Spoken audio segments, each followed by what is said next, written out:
Hello, everybody. Hope you're having a nice day. This is another Blackfoot podcast that's being recorded. Today, I'm with. Colton Play running crane. Let's start with Colton. We're with. Oh, now it's Colton. off camera. My TV came on. Yeah, we're with Colton and with Blaze. Blaze. What a great start to the podcast. That's okay. Um, so our first episode was a pretty impromptu episode, and we thought today that you don't really know who we are, not really.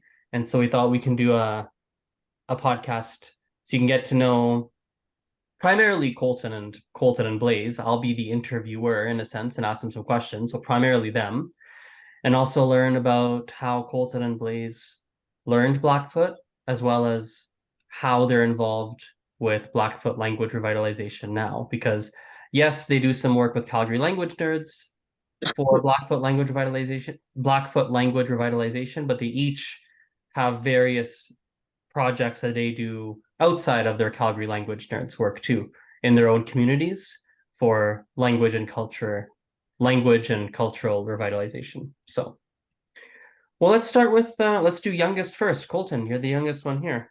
So why don't you tell Uh, us a little bit about you? So where do you live? What do you do in life? Do you work? Are you a student? Tell us your story. well, I live in Cupik, Montana, a small town, kind of in the north of Montana, very close to the Canadian border. And for work right now, I'm a research intern. Um, and I don't have an official working spot because I just go wherever we're needed, but typically we're at Chief Mountain, either planting microphones and droning the area for ornithology projects. And I just graduated high school and I will be going to Montana State University this fall to study bioengineering for my pre-med degree. And then what else? I guess that's kind of a short background on me. As in terms of other Blackfoot projects, because I obviously do some teaching with Calgary Language Nerds. I kind of do a lot. I haven't done many in recent times, but one that I'm working on currently is a list of all of the birds in the kind of the Glacier National Park area and their Blackfeet names for a ornithology project that Cornell University has going on. But other than that, Very interesting. yeah, I've got some questions about that, but we'll circle back. So, Blaze, how about okay. you? Hello. I just recently just got accepted to my graduate studies at the University of Calgary.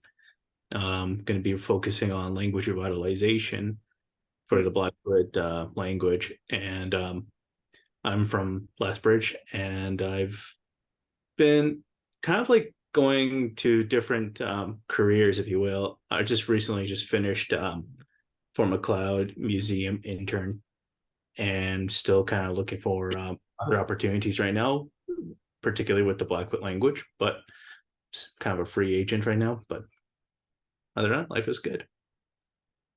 Cool. And we can go back to Colton. How did you learn, in your case, Blackfeet, because you're in Montana, so you guys call it Blackfeet. So how did you learn it? You're muted, by the way. I was muted for Blaze. How did I learn it? Well, let me think. It's kind of a long story. I guess I've always learned it through school, but I never really retained it or had any interest to really go after it until sixth grade. I had this Blackfeet language class that I really liked, and then I would learn all of the words that I could, and then but we only had it like once a week, if that. And the words, he never really taught us more words. He was kind of had to make sure that all of the students knew all the words before we could move on, and so I was just kind of bored. And then I joined this native science camp for after school, where we would perform various experiments or whatnot, just kind of simple science, testing the pH of water or testing the current flow of various streams, just stuff like that. But in the beginning of these camps, we always sat with an elder, and she would often teach us Blackfoot, because many of the students in that camp were from Cutswood, and so Blackfoot was a kind of a big part of it. She'd go over Blackfoot terms and whatnot. And I remember I really liked learning Blackfoot in school, but I wasn't that good at it. I didn't really know my numbers. I didn't really know that much. And then when I saw these little kids, excelling with that elder, everything she'd named off, they'd tell her the answer. She got all of the questions right. I kind of got jealous, and so I really started studying. And then I sat down more with the elder. I remember I just visited her recently, and she reminded me of something that I forgot about, that I would always fight with this other student in the program to sit by her and to listen to her. And so just by spending time with her, listening to her, she'd tell me various words. We'd be riding, and she'd point in the sky and say, suksistiko, a cloud.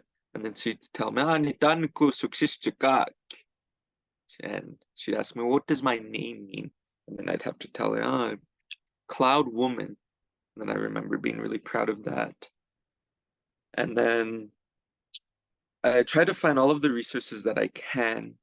I remember there's a couple apps, but they're in development. And then there's this one app in particular from BCC, Blackfoot Community College, that I really spent a lot of time studying for. And I felt like I just kind of uncovered gold, because there was about 500 words on there. And so I got all of those memorized.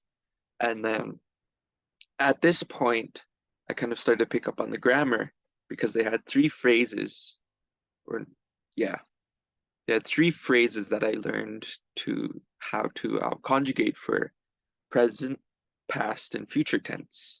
They didn't tell me which one was what. I just looked at three examples, and then from that I kind of deduced, and that was the start of a kind of a long journey of looking at patterns and then finding out the grammatical meaning of them. And the words were it was nitakitapu, nitsitapu, nidatapu, which means I'm going to, I went, and I'm going. Or I will go to, I went, and then I'm going right now, respectively. And so I was confused as to what how you could make just one word to say, like, I will go to, I went, I am going to.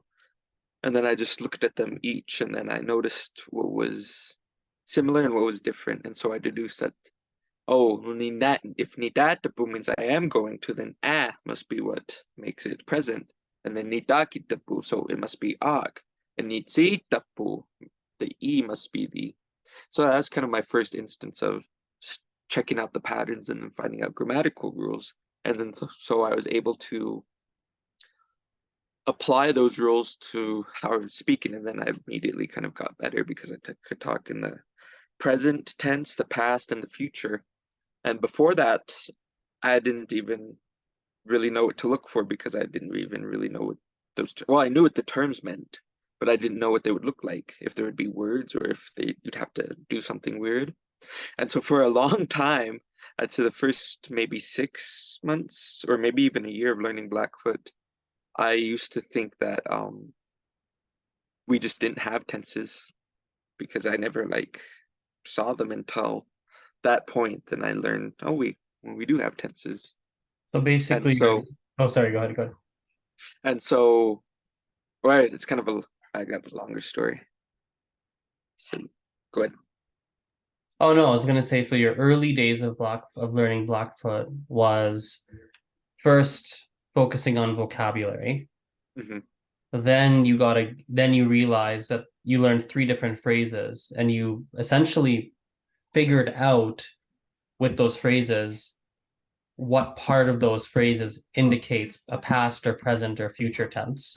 And then you're able to use that, combine it with the words you knew, to now start to actually talk in at least 3 different tenses. That was kind of the early early days of you learning Blackfoot? Yeah, that was my early days. That's what Okay. happened. What were your early days, Blaze? That might be a good way to break it up. Kind of look at early days, Oh middle yeah, days, middle and then days. currently maybe. Blaze, what were your early days of Blackfoot like? For my early days when I was learning Blackfoot, I was put into the education system in the Blood Reserve. So I started from like elementary all the way to like high school, and been pretty much like a res kid all my life until I went to post-secondary. How I learned Blackfoot is basically kind of like, I would assume, like from Colton's background, if you will, like we learned from like exposure of like colors, numerals, nouns, and simple verbs, if you will.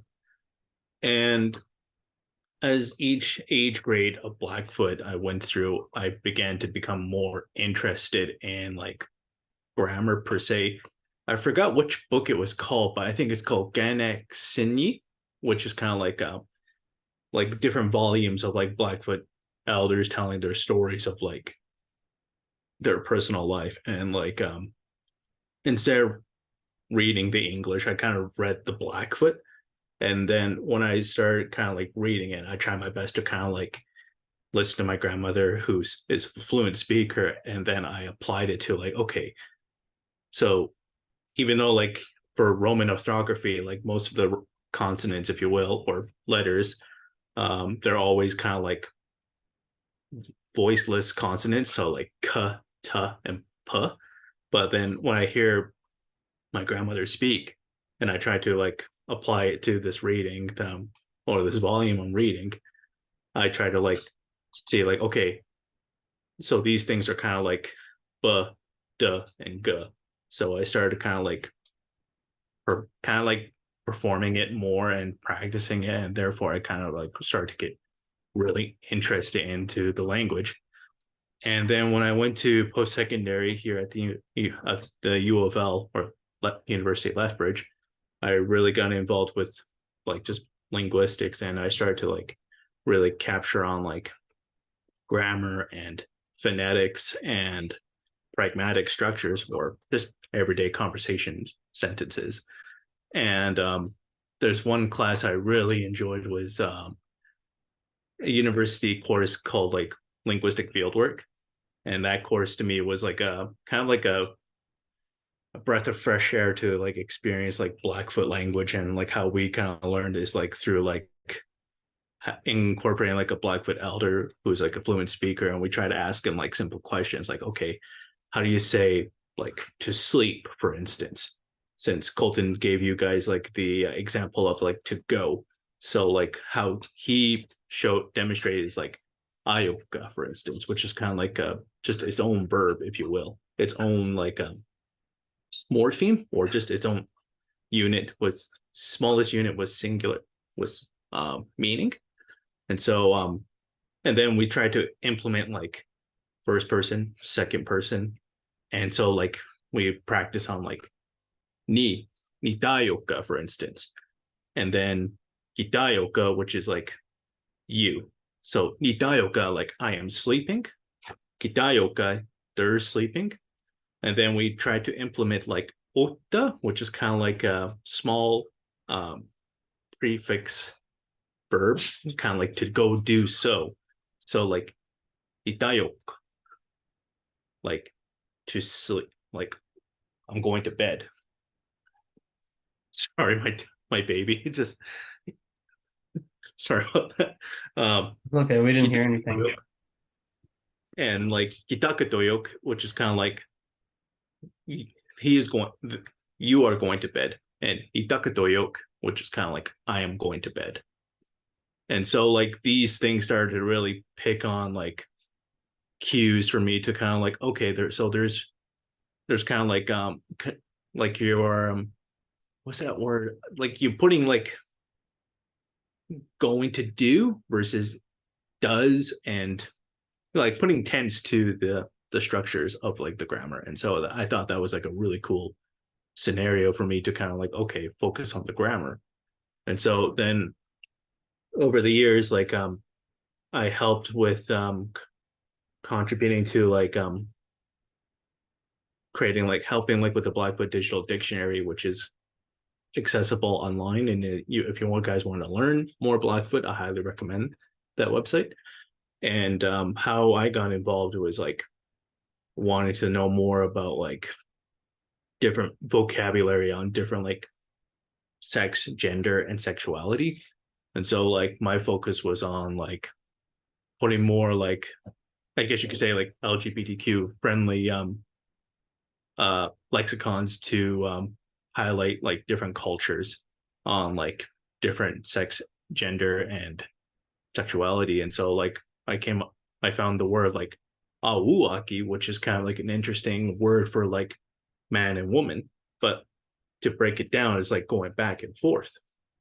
So like awu is kind of like crossing the threshold. It's kind of like moving back and forth. And aki is kind of like the suffix for woman, which is a noun. So it's like going back and forth. But there is like many interpretations to this word. And so I thought like, okay, if this highlights different semantic domains that reflects on the culture, then there's more. And I found that there is like 27 lexicons to associate to like LGBTQ concepts on Blackfoot culture. And so that to me, I really start to like dive in on like different cultures and like, say for instance, like there's more to the story of like stories, Blackfoot original stories, and so on and so forth. So it really took off with just from that one class. So it was a pretty cool scenario for me. Oh, very interesting. And what happened? So after you both got your introduction, I don't want to say introduction to Blackfoot, but once you first had your initial focus on vocabulary, you had your initial understanding of, okay, this is how grammar works, you started to implement it. What came after that? Maybe Colton, you can start off. What came after my initial? So after my initial, which was about 1 or 2 years of just, I really just kind of had a broad, what's the word? Vocabulary, mainly of animals and people and just kind of simple nouns, starter stuff, numbers. I got the Blackfoot dictionary as a gift, and then that's where I started to study more. And then that got my vocabulary higher. Then I could talk about, toys, lights, doors, cars, different foods. And so I had a really big vocabulary. My first 2 to 3 years, that's like all I focused on. And then when I was a part of student council in, I believe, 8th grade, we wanted to do this project by making posters in Blackfoot and then putting them around based on various different things. And then I remember we're coming up with some phrases for Valentine's Day. And then I thought, oh, I don't know, maybe it's in the dictionary. But I only thought the dictionary was online. And then I found Blaze's dictionary online by my science teacher. She was actually the one that found it. She said, oh, check this out. Maybe we could look on here. And I was just like amazed that it was all on the internet, because it was such like a hassle whenever I needed a word in the Blackfoot dictionary to like flip through the pages and look for it. And so it was just like a gold mine when I found the Blackfoot dictionary So hang on a online. second. So Blaze, you made that dictionary? I didn't make it per se, but I helped contribute to the dictionary. Okay. So like little fun fact for the dictionary of digital dictionary, it's a mere kind of like a copy and paste of the late Donald France, who is a community linguist, Right. kind of like a personal hero, in my opinion, to me, who dedicated his time and pretty much his original being to kind of like record all Blackfoot like lexicons, and he helped contribute to like community members from the Blackfoot. And if his family is seeing this, I send my deepest condolences. So Back to you, Colton. So yeah, once I found the dictionary, I could find virtually any word that I wanted. But this is when I learned the kind of, I wouldn't say the limits of Blackfoot, but where it really differs from English, because I'd want to find words like because I felt I was getting more advanced. I needed, words like because, but I could never find it no matter how many ways that I worded it. I couldn't find any kind of word similar to it. And so I started to realize that Blackfoot and English were very different, grammatically speaking. And I'm not sure of the technical terms, but just in the way that the language is ordered and the way that you have to pair words together to, kind of get the sensation of because to get the idea that it conveys.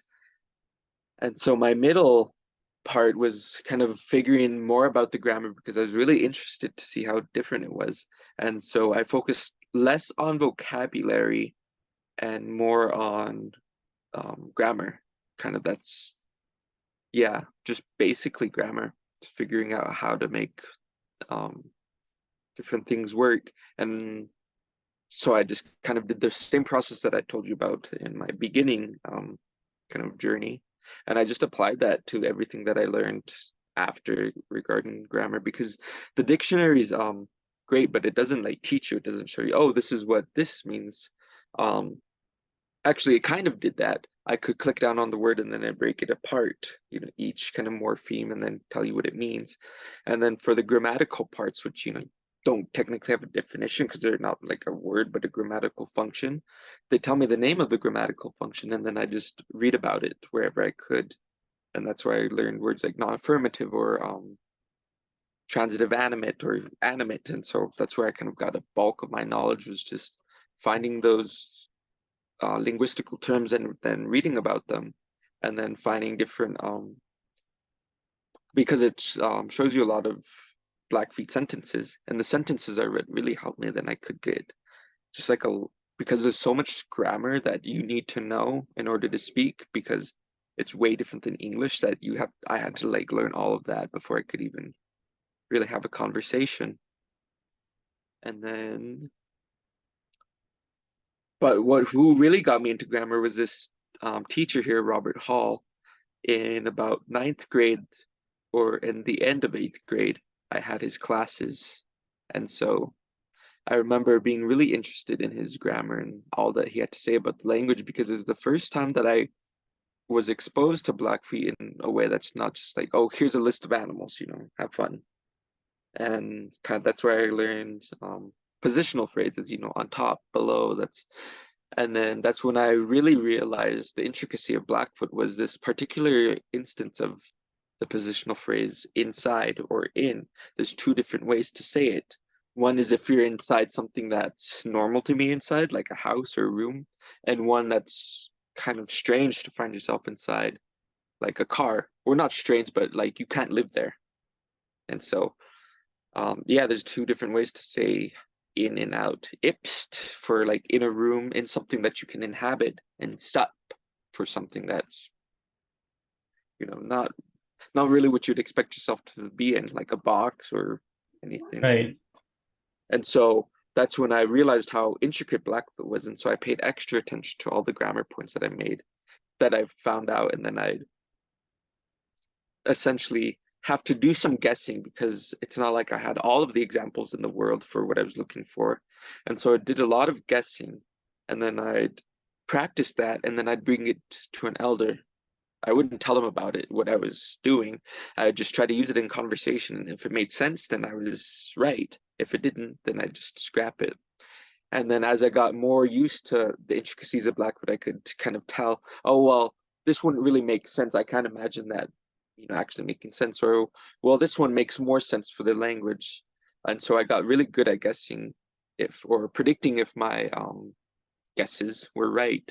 And most of the time they were. I could only think of once or twice that kind of my deduction or what I deduced was wrong. Most of the time it was right. And then I just added that to my vocabulary, and then I was able to kind of start having conversations. What's interesting about both of you, both Colton and Blaze, both of you, is whenever they're like, in my experience anyway, personal experience, when there is a language where there aren't that many resources, there are very few. Um, it's on you to figure out the language like a puzzle.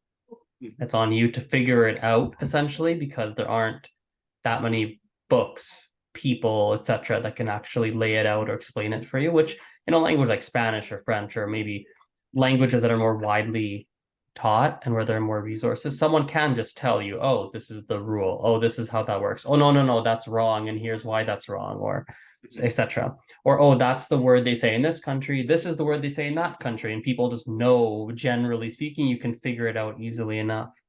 But for Blackfoot, you obviously it's much more difficult. I had that experience with Gujarati, which is an Indian language. It is spoken by quite a few people, something like approximately, I think the number is 70 million people.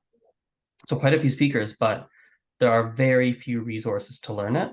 And from what I can tell, relatively few people learn the language. So when I was learning it, I had an intermediate level already, but same thing, I couldn't find any resources, and I was doing a lot of what both the Colton and Blaze, although particularly Colton, I'd sit down and have to try and puzzle it out, talk to fluent speakers, say something, see if it made sense, if they understood. If they did, then okay, now I know it's right. If they give you a funny look, something's off. To show sentences to say, hey, I've written these 7 sentences, because Gujarati has a nice writing system that's consistent, which is nice. So you can write it and be like, hey, are these 7 sentences right? And again, they don't know what I'm doing. But if they say, yes, they're all right, I know I figured out whatever grammar point I was testing. If there's some mistakes, I can go, oh, well, clearly I messed something up. But so how about nowadays? What kinds of things? Well, two-part question. A, do you still try to improve your Blackfoot? I'm assuming yes, but I'm not sure. And then what kinds of things do you guys, what kinds of things do you do nowadays? So maybe Blaze, you can start off. Sorry, my baby's kind of acting a little brownish right now, so I'm trying to maintain. Oh, did we do Blaze for the intermediate one? Remember You can do that too. Yeah, you can do that too, Blaze. So maybe, yeah, you can answer that. So Blaze, what was your intermediate phase of learning Blackfoot? And then what do you do nowadays? You can do both. So like right now, I'm still kind of in the intermediate phase for me to kind of like learn more about the Blackfoot language, my target language. So for instance, like kind of like Colton, where like he would approach like a Blackfoot elder with like utilizing like the dictionaries and kind of like conjugate like a good sentence structure, if you will. And so I would go to that elder and kind of practice. But the only thing I kind of find different where with my approach is like, say, for instance, like this day, for instance, kind of like for like today to say like unxistical, for instance, but like if you were trying to say this day, like people tend to say, well, I thought it would be like omi, which is kind of like this, omi anoxistical. But some of my teachers, well, my grandma and some fluent speakers kind of looked at me kind of weird, and they're like, and they kind of see where I'm trying to come from, and they're like, unknown, anoxistical, which is kind of like unknown is kind of like used for like day and time. So it was kind of like a really interesting kind of like a revelation for me in a way. It was like, oh, okay, so I learned a new like a new allomorph. And so I kind of like wrote it down and put it down to like, okay, this, that, those. And so I used that for kind of like to reflect like, say, like utilizing like animate nouns, for instance, like Amy does, like animate dog. And so like people tend to use like oma or na, but for time and day, it's like ano matoni or ano anxistikor or ano apenakos, which is kind of like, okay, so I have like a pattern here.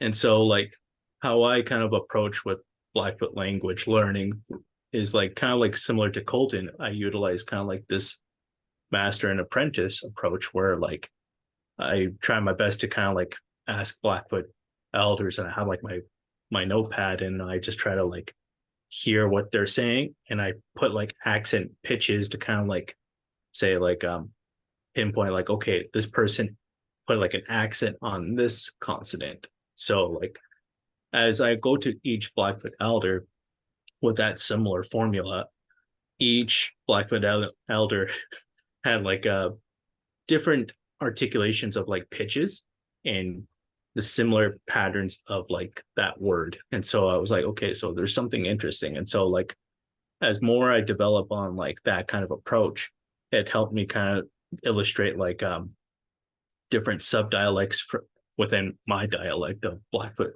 or the blood language, if you will. So to me, that was kind of like a new stepping stone for me.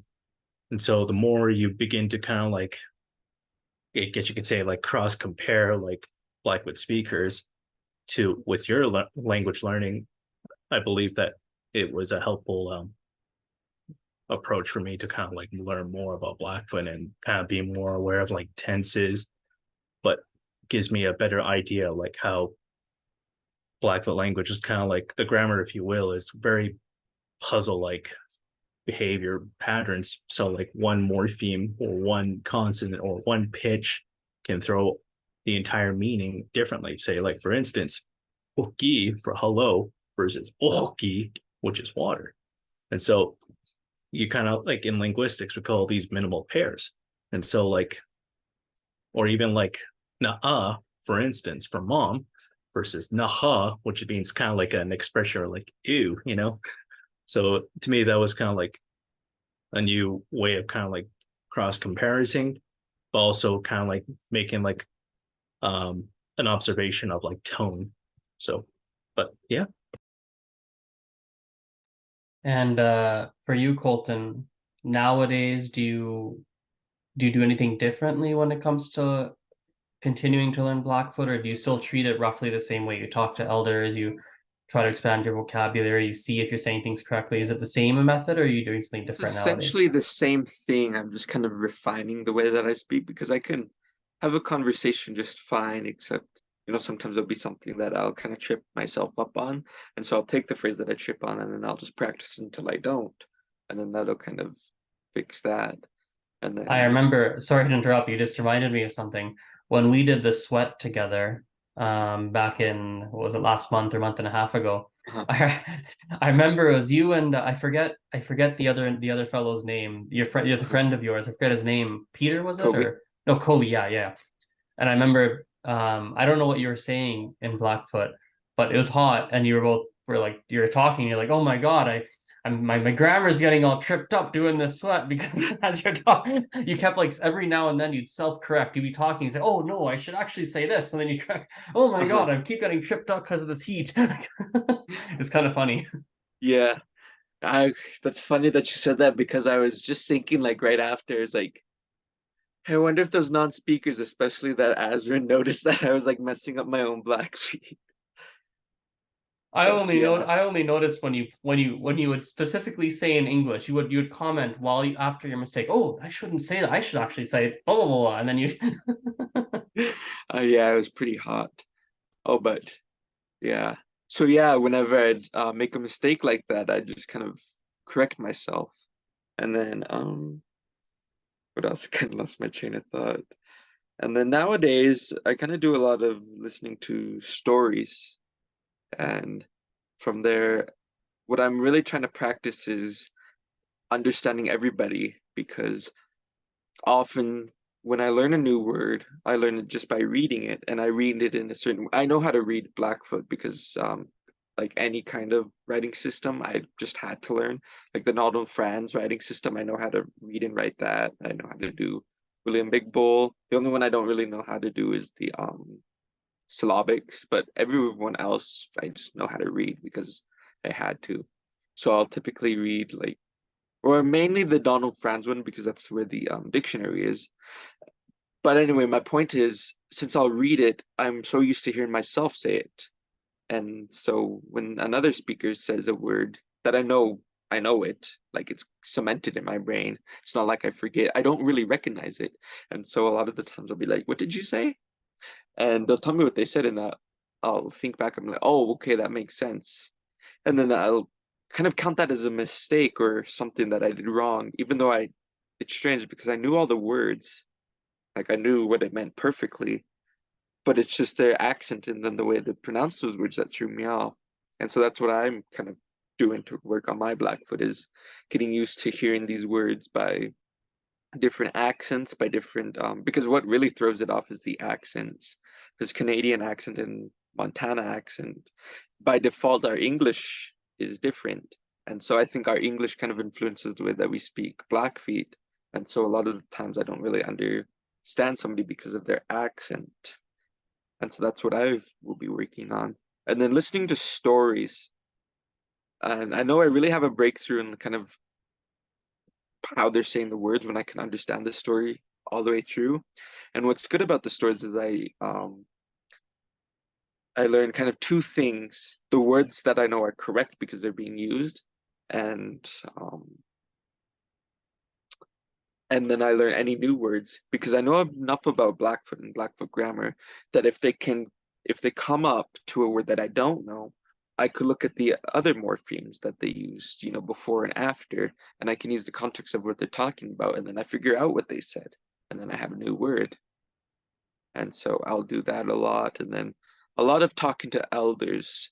I'll ask them if there's any phrases that kind of not so much expanding my vocabulary as much as I was, but my vocabulary of phrases, I guess you could say, kind of inside jokes that the elders have, the old phrases that they grew up with, and just the different ways that they say things, because almost everything has a kind of different term, even people in one dialect, if their family described, something kind of more complicated to talk about in a different way, then you can kind of have two different ways that you have to think about it, whether that comes to ranching or just to different processes. And so that's what I'm really learning, is a lot of phrases that people use. So even though I have the words to use it, they might have a different word that for the same thing. So I'm just trying to get, I guess what I'm trying to say in my level is I'm just trying to get all around Blackfoot. And the reason for that is to help with my fluency, because this elder, I remember she had the longest name ever, and it was the first time a name like threw me off. I couldn't like repeat it. Her name was Ganomianistikitstakyak. And um I knew all of that's an example of like the way that things are pronounced. I knew all of the words and what they meant, but when she put it together and said it as fast as she did in her different accent, I didn't understand what she said at all. And so her name was Ganomianistikitstakyak, many different offerings woman. And we were talking in Blackfeet, and this is kind of when I was last year is when I felt, or not last year, I haven't had many conversations because of COVID, even though my level's been roughly the same. Not roughly the same, but it's not like I was really bad in COVID. And so she was like one of the first people that I had a conversation with in Blackfeet, because we were finally let free. And I remember she told me in Blackfeet, she said, you're fluent when you could stand in like a room full of Blackfeet speakers from all over and then listen to each one and tell where they're from, what dialect they're from, and how they talk. And so that's kind of what I've been working on, is just understanding all of the dialects and being able to talk to all of the dialects, because I find myself speaking in a different way with each dialect.